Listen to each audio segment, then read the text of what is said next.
Hello. On this episode of the Inventive Marketing Club, we're going to be looking at tracking codes, the pros and the cons. So what do I mean by tracking codes? Well, they're the things that you copy and paste from Meta or Google, little bits of JavaScript code that we put onto our website to track visitors and users of our website. So we know hopefully where they're coming from and how they're moving through our website. And if you're using ads in your marketing, seeing how people interact with your ads and then hopefully move to your website and convert if they're buying something or filling out a form on your website.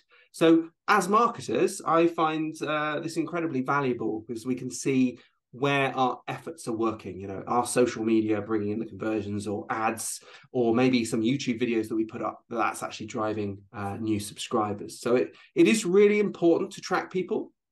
However, I'm in conflict because when you track people, it can be very invasive in terms of taking private information away from them. And it's not necessarily private information like their innermost thoughts or things they've got on their computer. It's more about their general location, sometimes their exact location, the types of the setup on their computer, and things like that are used to then fingerprint that particular person. And then that sort of fingerprint, that loose ID of that person can be used then to follow them around the web. So Google and Meta are going to want to use that information to learn more about you. And that can be potentially used against you. It's certainly bought and sold by data brokers. And really, we should be in control of our information. Now, we had GDPR regulation come in. Oh, gosh, it was a while ago now, which was meant to sort things out in Europe. But I think it had a bit of an impact initially. Maybe it's a bit muddy as to where things are now. So anyway, Jack brought this topic to our attention and wanted to talk about it. So I'm going to introduce Jack McCawtrey from Cawtrey. Say hello, Jack, and just tell us a little bit about why you think this is important that people should be really considering what tracking they're using on their website. Hi everyone, thanks Ben for the introduction. I think the key thing with tracking is I'm very much on the same sort of page of you in terms of that conflict, because we sit here sort of trying to help businesses and organisations to understand their marketing and make sort of better data-driven decisions. But it's also then to be very mindful of the concerns and the risks of tracking data, and that you are only tracking pieces of information that you're actually going to use and it's not going to be wasteful. But the concern that I also have on the flip side is then from the users, and yes, from their privacy perspective, but also how it can get in the way of somebody's marketing efforts, because you are in some ways possibly intentionally or could be unintentionally spamming them in some ways, for want of a better term. And that then has negative sort of repercussions of brand perception, possibly spend, but also then on the flip side, if you're tracking too much and you've got too much data and it's being slightly mistargeted, then it is going to get in the way of you as a business when you're looking at, let's say, planning your marketing activities or your ad spend, when you're looking at Google Analytics, and then you're factoring in to how you might want to advertise using a Meta Pixel or using Instagram and Facebook to target people. So my concern is that bridge of, and that not bridge, maybe a balance of, it's important to track. We all need data within our businesses and organizations, but it's one from a security point, but also to make sure that we're only getting what we really need to make intelligent marketing decisions.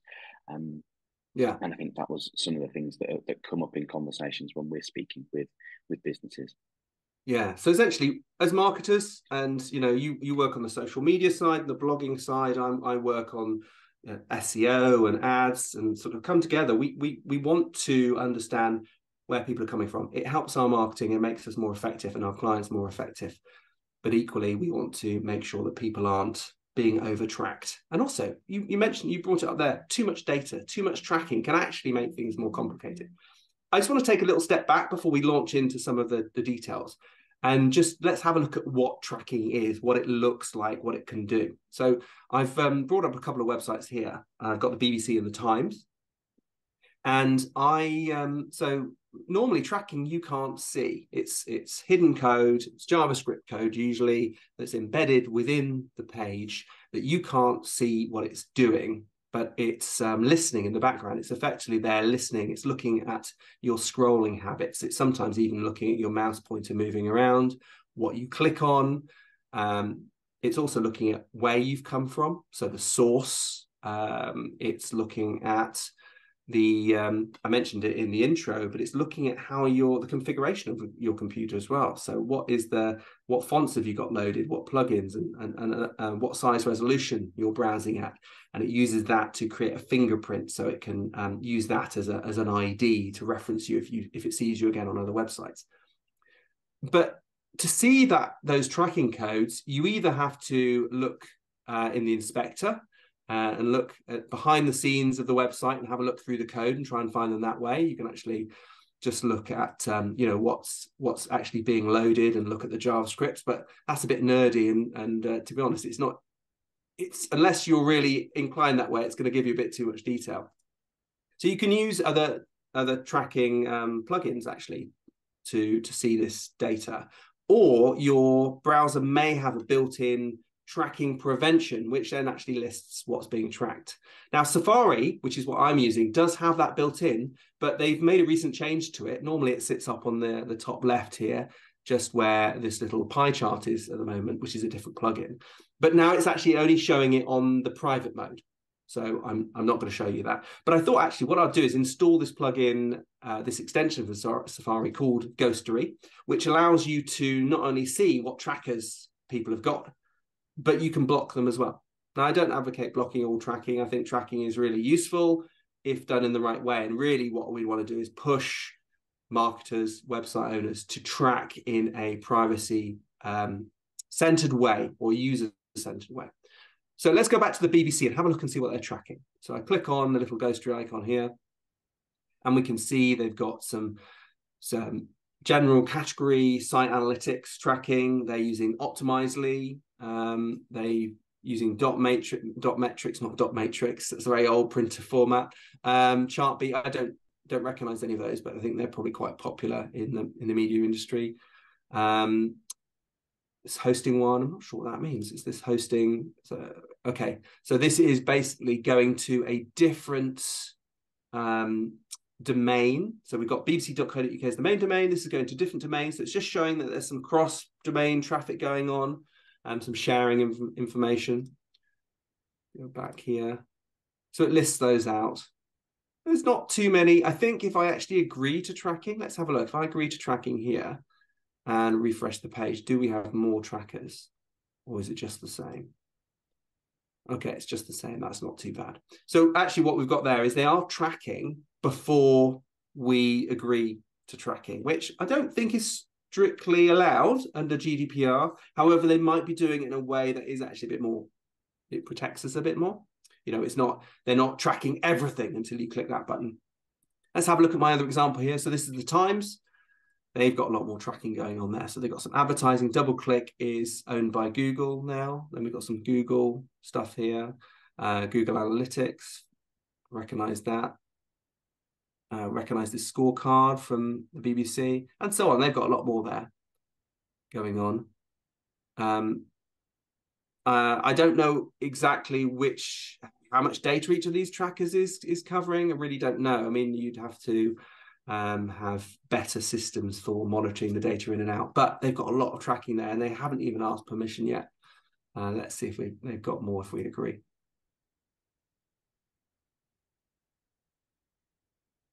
Yeah, it actually looked like a few more added into this area.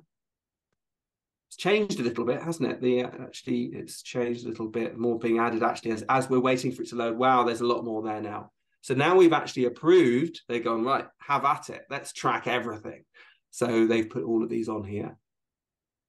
Now, I'm not making any judgment about what data they're collecting. You know, they could all be quite innocent. It could be done in a very GDPR-centric way. The thing that I'm conscious of, and I think Jack is conscious of, is there's a lot of data they're collecting there in a lot of different systems. We don't know what it is they're collecting. We don't know what they're using it for, and whether any are needed.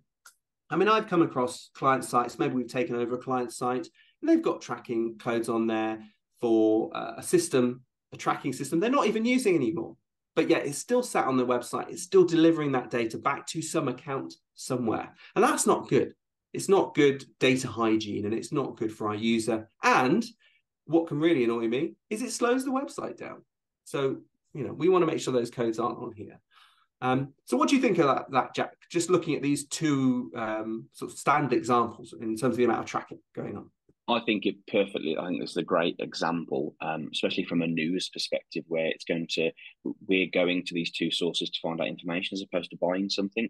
But we've got something that is obviously the license fee payer, and it is let's say more of a national broadcaster and a national news service, and then we've got a commercial organisation that quite quickly we can see there that there is an element of gathering data ultimately to serve more ads to us. I mean, we're seeing these ads that are served to us at the top of this screen here.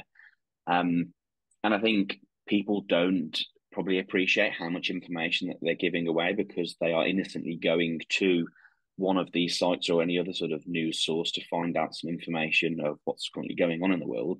But in actual fact, you're paying them with your data, and you're then going to be paying the price of that data for days, weeks, and sort of months to come, and ultimately forever, because you don't know where this is then going to be sold on to. And I think the fact that there is that much data, if you just take the Times as an example, with all of those different sort of tracking sources or tracking avenues where your data is going, I think that then becomes very, in some ways, risky. And I'd hope that the fact that the Times have got all of these elements sort of plugged in, that they are using all of them, but I can't imagine they are. It is literally for them to bundle up that data. They're probably using a good quantity of those for their own internal sort of commercial decisions, but I imagine there's an element of them essentially bundling up that data and maybe open to providing access or selling the data to other companies, which again, I think for the longevity, we need to be individuals. We need to be mindful of what it is that we're giving away, really understanding when you click the agree to a cookie policy. I mean, it's very strategically placed in the middle of the Times website, like it is on the vast quantity of sites, that it's somewhere in the middle that it actually is going to get in the way of you seeing and reading what you've intended to visit and to go to. So it's very easy to click OK. So I'm just going to get rid of that again and see if we can. Look, I mean, there's so many cookies I actually need to get rid of here in lots of different domains. But let's get rid of the Times. Why is the Times not showing? I was just going to see if I can get rid of it and bring that back up again. It's not working. Let's not worry about it. But yeah, you're quite right. It was placed in a way that is going to stop you actually using the site effectively by putting it there. Accessing that page that you intended to visit, which it's very quickly, because it is literally the click of a button, and because it's so familiar that we see on virtually all sites, we're familiar, so ultimately we perceive it's okay. But then when we sort of, and so I'll get out of the way. I just want to get to the news. Exactly. Yeah, but in actual fact, you don't know that then you're paying that. It's always paying that price for into the future. You're going to be receiving ads. You don't know where your data's gone. And I just think it comes back to the volume. I mean, this is a big organisation. They have multiple sort of outlets and sources to use this data, whether that's internally or externally. But if we bring it to, let's say, client sites, when you're tracking vast quantities across a number of sources, unless you are investing the time to use this data and you can justify using it, I think it's harmful and ultimately gets in the way of that business. Utilizing the data for what it's for, and ultimately the visitors or the audience, if you're using it in the right way, the majority of people will be happy with how you use that data, as long as it's being stored correctly and used appropriately to refine the experience and the contact points and the visibility to your brand. Because it's targeted and used in the right way, the vast quantity of people, I imagine, will be okay with it, happy for it to be used. Yeah. And what would you say is an acceptable level of tracking? Or maybe let me go with what I think first. Because I don't mind being tracked. I don't mind if people know that a person has visited their website. Maybe even a person in a certain area has visited their website. and what pages they've looked at and where they've come from. I think that is valuable information to them to legitimize them, sort of validate their marketing.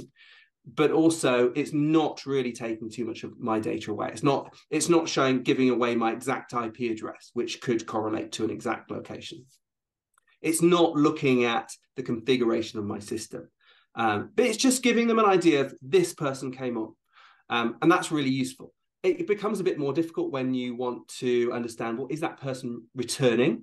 So really, that's when they want to drop a cookie on, put some unique identifier, a user ID almost, to say, well, this person has come back. That is useful information. Do we need to know it? Maybe, but I think maybe we don't need to know it. Maybe we actually just need to know that people have come in from Instagram and they've clicked on our website, come through to our website, and they are moving through the pages. Also conversion. I want to know conversion. Like, have they triggered something? Have they triggered a bit of JavaScript which says they've converted, they've clicked on a button, they've subscribed, they've done something? All the rest of it is interesting, it's useful to some degree, but we don't actually need it most of the time. Most of our clients aren't looking at all of that data. There are some occasions where maybe you want to analyze the website. If you're building a new website or you've just built a new website, you might want to put something on to analyze how people are using it temporarily, but it doesn't need to be on there all the time. So I think for me, it's like there's a general tracking, which is looking at where people are coming from, the source information, and then how they're moving through the site and if they convert. Whether they're recurring or a new person or they're returning, less of an issue. But if there's a way of doing that in a privacy-centered way, yeah, okay. And then from time to time, having more intensive tracking for specific purposes, and that people who do opt in, just for a period of time, we track them a bit more. It's a bit like, I guess, if you run a shop, you might have one of those little counters that count people in and count people out. But you don't know where they live. You just know they're coming off the street and how many people are coming off the street and how many people have gone. And you also know how many people have bought. Well, you can actually use that data a lot. But maybe adding some extra data would be like having a questionnaire. So someone stood at the entrance, maybe randomly picking people and saying, can I just ask you a little about why you've come out shopping today? That sort of thing. So I rambled on a bit longer there, Jack, but that's the way I'm thinking. Like a little bit most of the time, sometimes if we need more data, occasionally grab a bit more, but not too much. I am totally in agreement in there. And I think the way I sort of visualize it and describe it to people, which is wrapping up some of those key, let's say, data points that are worth collecting, what should you track and why is it worthwhile, or what's the purpose? And I describe that first element of what you should be tracking regularly is to understand customers as a general sort of group of people, or track to understand an audience. So you're understanding exactly what you said. You're understanding where they've come from, what have they done, what are they doing when they're on a particular site, and ultimately you're understanding when they do convert in whatever sort of shape or form.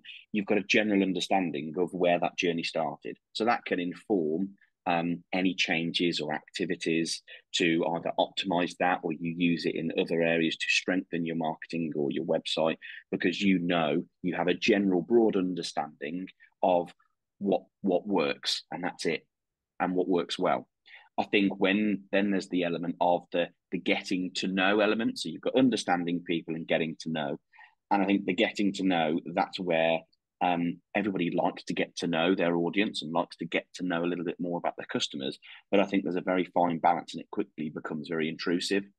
So the understanding element are your fundamentals, and the getting to know, I agree with you, Ben, in terms of having something that is temporarily doing something that is maybe slightly a little bit more deeper, and in some ways could be deemed as a bit more aggressive tracking, but it's temporary. And the key bit is that it's being deployed as part of a more of a strategic plan, or there's more context to it, because you are doing something new. You've launched a site, or you're looking to launch a new product range, or so you've added new pages, or you're looking to break into a particular sector or industry or geography, that you do need to mine some of that data. But that's only for that initial period, because then you can make some informed decisions to refine whatever you're doing very quickly.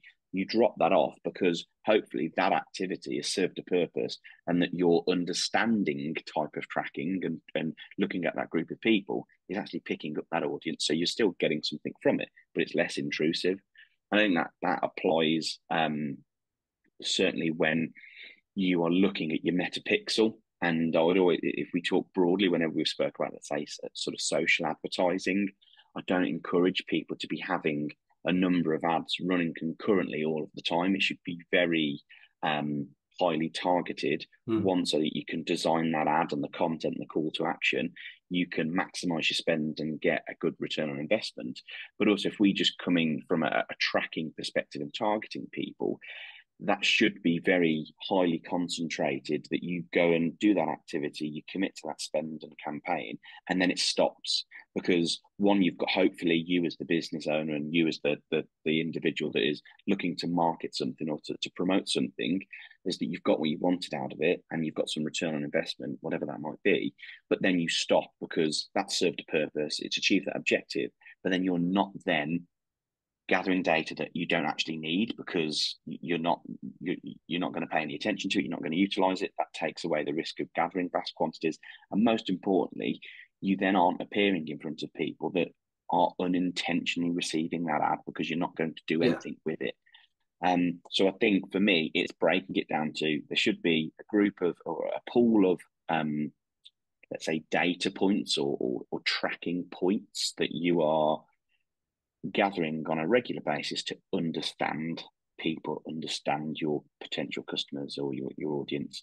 And then there's the getting to know, which you very quickly get into the intrusive element. And I would always tread cautiously when you're looking at that. Yeah, and ask permission. I think if you ask permission and yes, you're transparent about that, then that should be fine. I know with many of our clients that we do have that base level tracking, and then if they want to bring in high level trackers, then we'll ask explicit permission for that. I think the key thing is with GDPR is to ask permission if you are collecting personal information.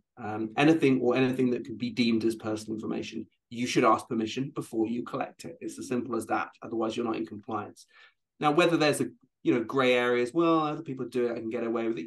Yeah, you can. And until someone reports you to the ICO, it's probably not going to be an issue. But it's the sort of a legal issue for you.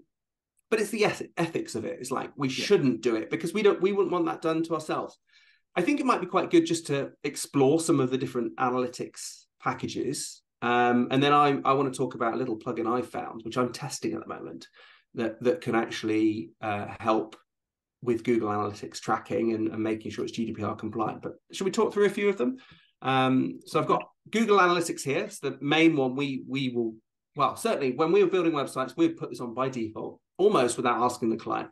That would be before GDPR. We just put this on it goes, and it's tracking immediately. Now we certainly say this is what we're going to do, and we put it on in the most privacy-centric way possible, which is kind of the worst thing as a marketer because it doesn't collect much data. But it's basically cookie banner comes up, and only if people press accept does it start tracking. And then it actually tracks on a page reload. So the problem is you lose all that source data. You don't know where that person comes from. So you have a very high amount of direct, if you're looking in Google, it's like a high amount of direct source people, which means it looks like they just landed on your site because to all intents and purposes, that's what the tracking code could see. But Google Analytics is just a way of understanding how people move through your site. It basically tracks every page visit and clicks and scrolls, which are all really useful. Plus, it does track.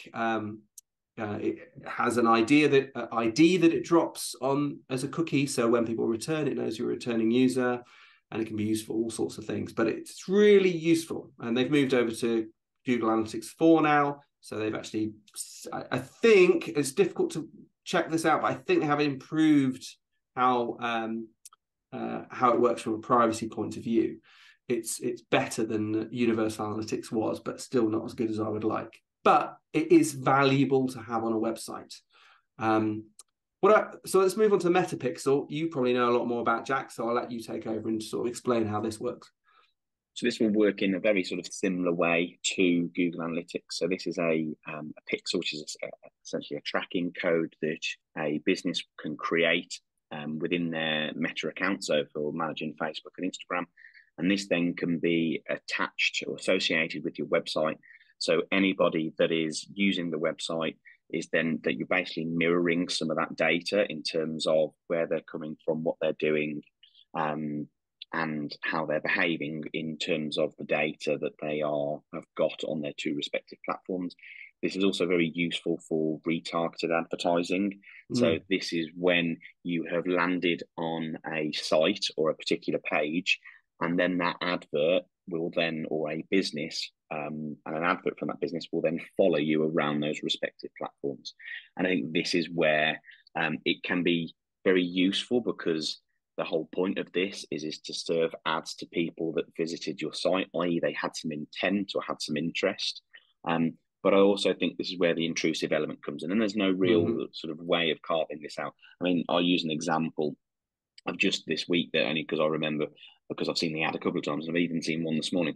I visited the website of a conference that a client's visiting next week, just to find out a little bit more information, confirm them some sort of key dates and what's sort of going on, so we can help them with some content. And lo and behold, when I went onto my own personal Instagram page, I am now then being served sponsored ads from this particular conference, which for all intents and purposes is worlds away from one irrelevant for you. me as an individual, and certainly from that intelligent element. I mean, Instagram and Meta are obviously picking up all this data. They could pick up the content that's on my own feed, or the ads that I interact with, or even the accounts that I follow and interact with.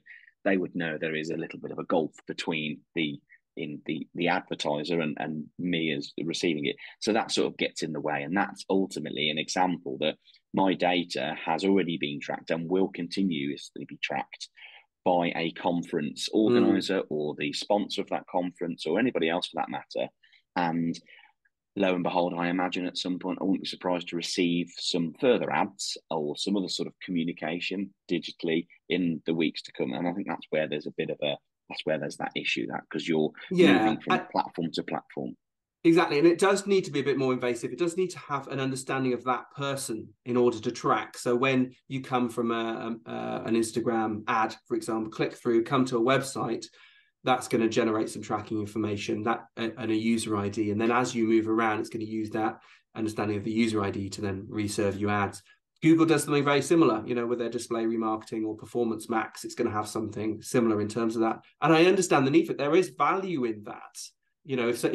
If you pay to get someone to your site on an ad and they haven't converted yet, then maybe if it's done in the right way, they will convert if they see the ad elsewhere. So there's definitely value in it. It's just, how is it, is it taking the tracking too far? A couple of others that are interesting are Hotjar. But let me, I'm going to reject their cookies on here. Still get quite a few bit tracking going on, interestingly.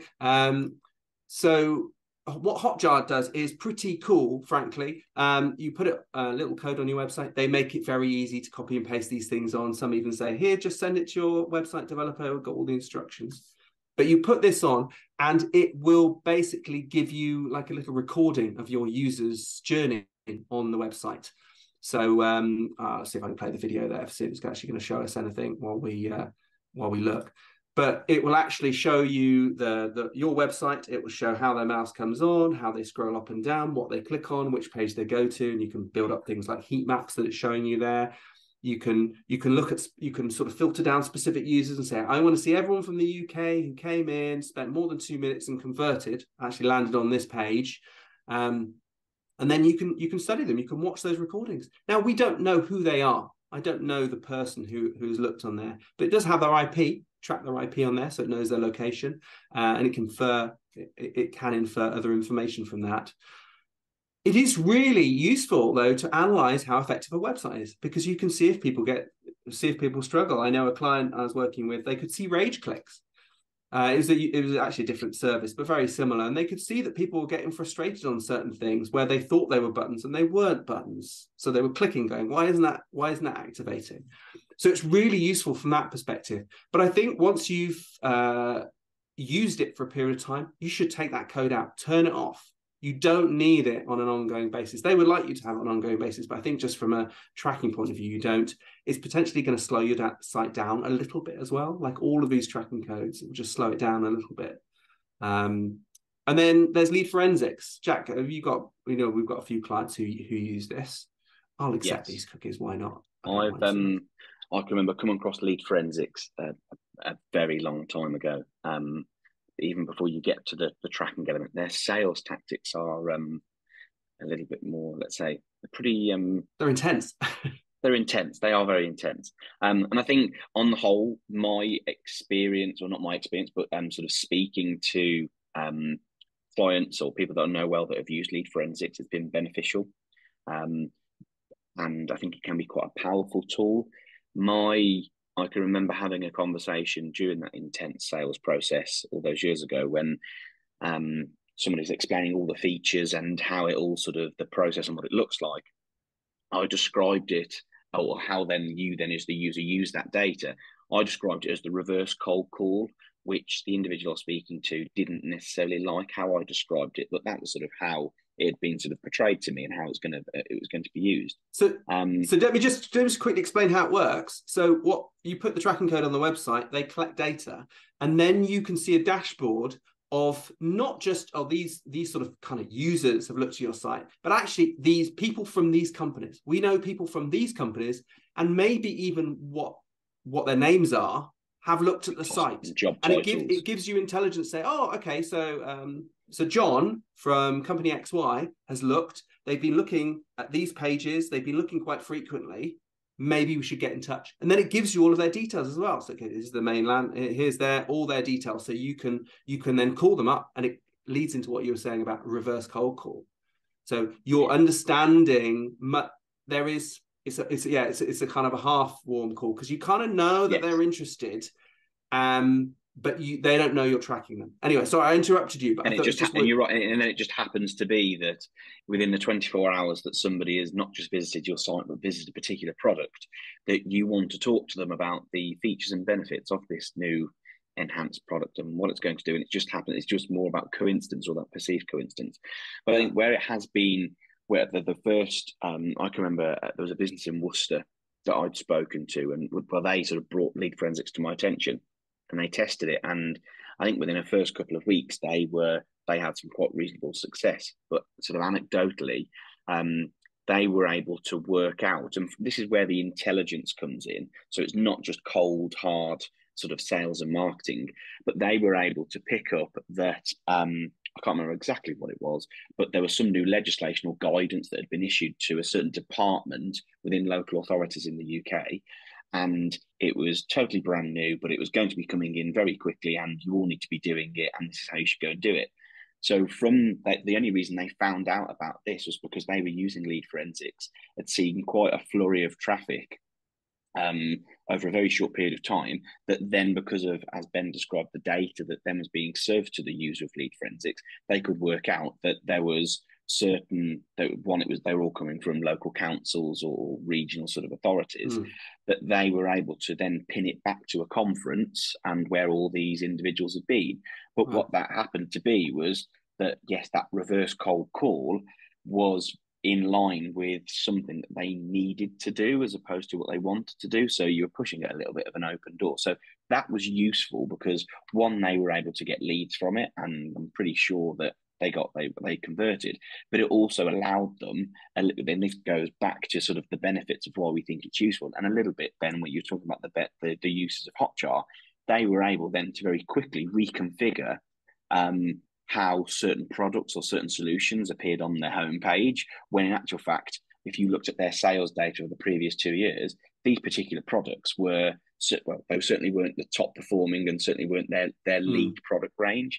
So you're able to make some intelligent marketing decisions there from a website perspective, but also then when it came to your email marketing, and then it came to sort of the follow-ups and the sales. So lead forensics was good in that respect, but Ben, as you pointed out, you just have to be mindful of, in order for lead forensics to provide you with that level of detail of a visitor to your website, that's obviously then being trawled trawled through and scraped from multiple other sources. So whether Yeah. that's LinkedIn or anywhere else where that data might be widely available, and how then they're using those IP addresses Yeah, to they're then basically present you with that information. pulling lots of information together. They're not scraping it from your user when they visit the website. They're just taking some data points which they can then match into their database. It's very clever. It is very useful, and I think it can be. Yeah, so we've had clients who've had great success with it. I'm not a big fan of doing that. I really think that you need to create something engaging enough, ideally, so that people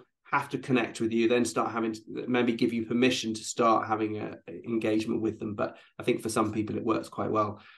Just as other ones, I haven't got the website for it, but there are other systems where you put some tracking code on the website and it can track what visitors are doing. And that can then trigger emails if they sign up for something. Those emails then track whether they've clicked on that email, looked at the page, what else they've looked at.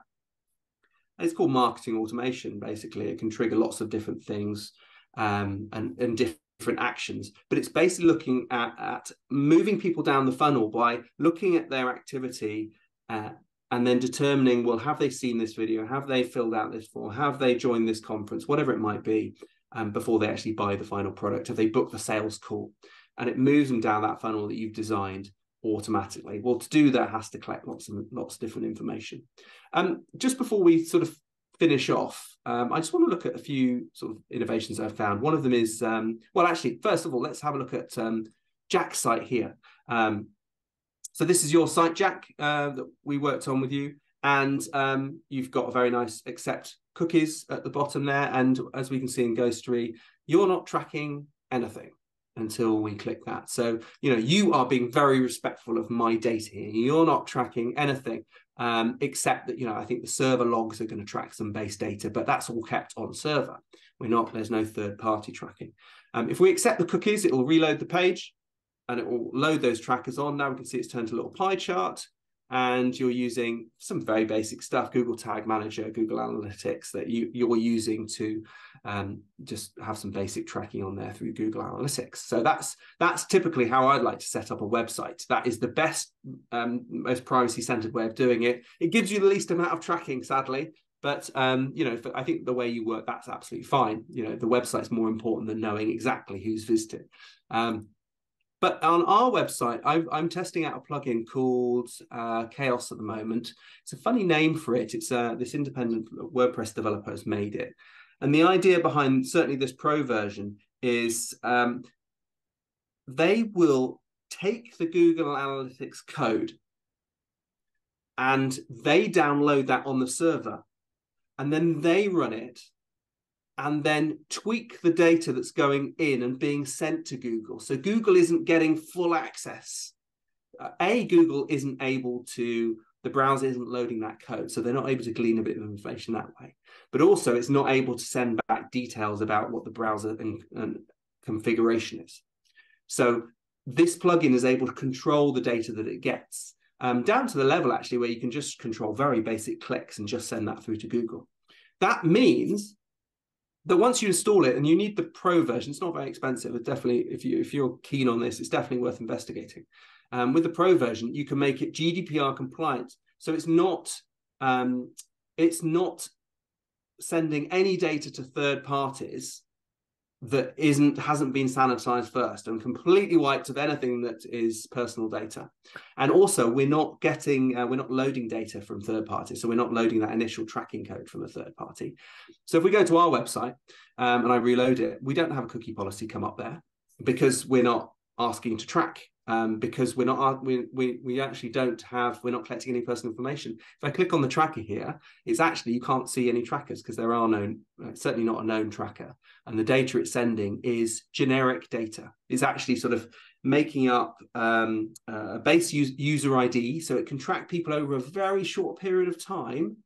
I think it's something like 7 days, maybe 14 days. So if they come back within that time, we know we've got returning visitors. After that, just discards it and they come back as a new visitor.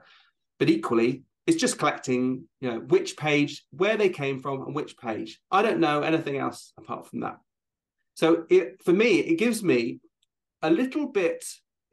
better data than maybe Jack's site, because I'm getting that data from the moment they hit the website, so I can understand their source.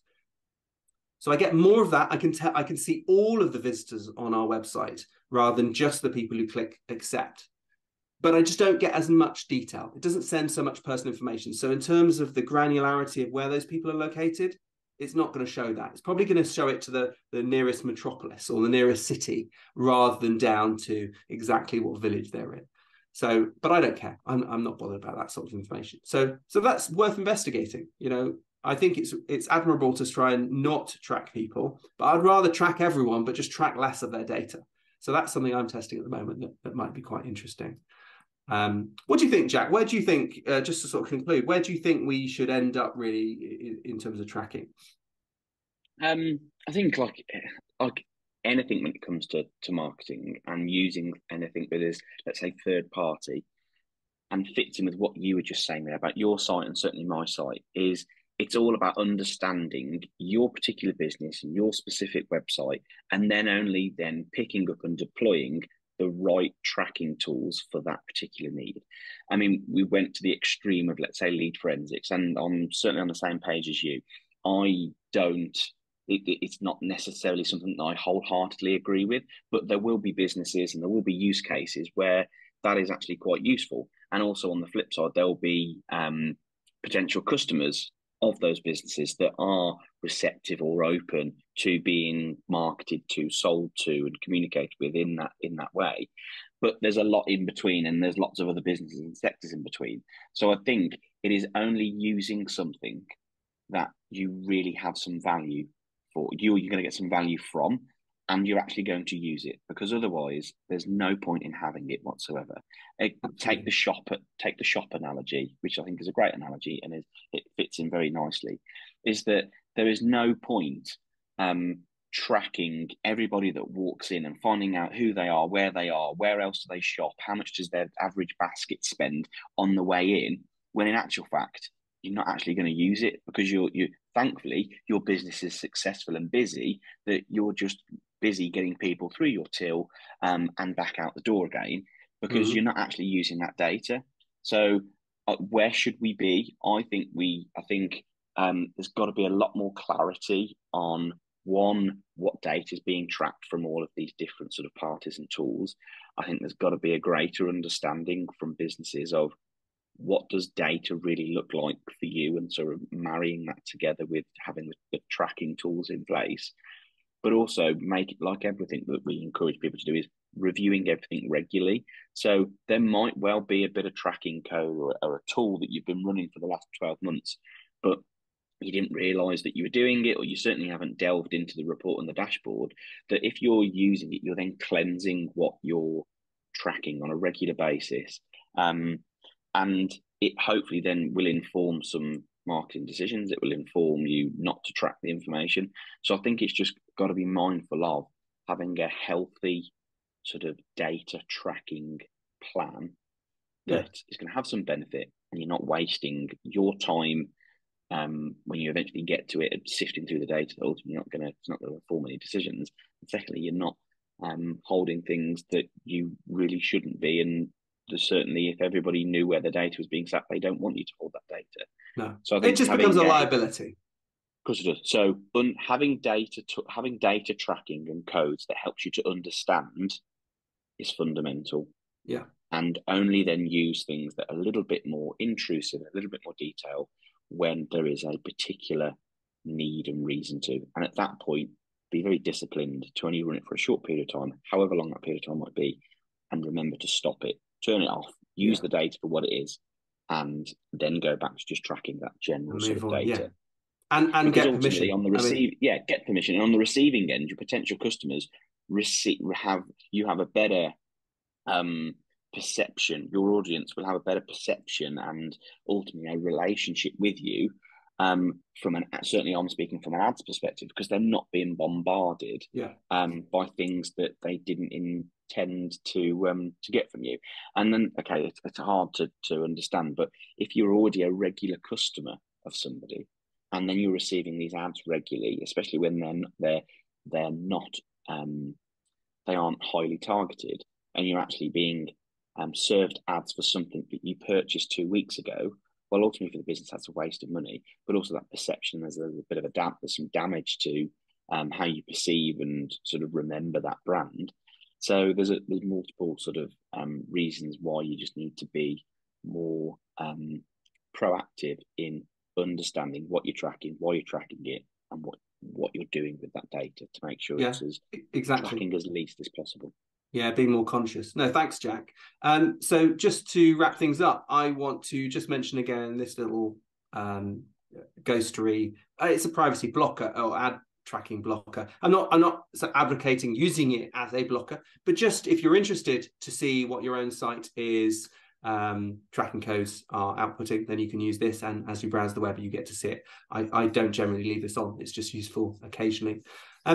Thanks very much, Jack. I think that's been interesting. Hopefully you've liked my sort of spooky data background. I thought I was going for a sort of dark hacker vibe. I was thinking of putting on my hoodie, didn't go that far because of what we're talking about today. Hopefully the next topic will be a bit lighter. But yeah, I think it's really interesting that people should focus on that. So thank you, Jack, for coming on. Thanks for suggesting it as a topic. I think it's something that people should focus on. Thank you for inviting me to contribute. Oh, pleasure. So thanks everyone else for watching this episode of the Inventive Marketing Club. You can learn more and find other great episodes, or you can join us at ratherinventive.com/club. That is ratherinventive.com/club. Bye for now.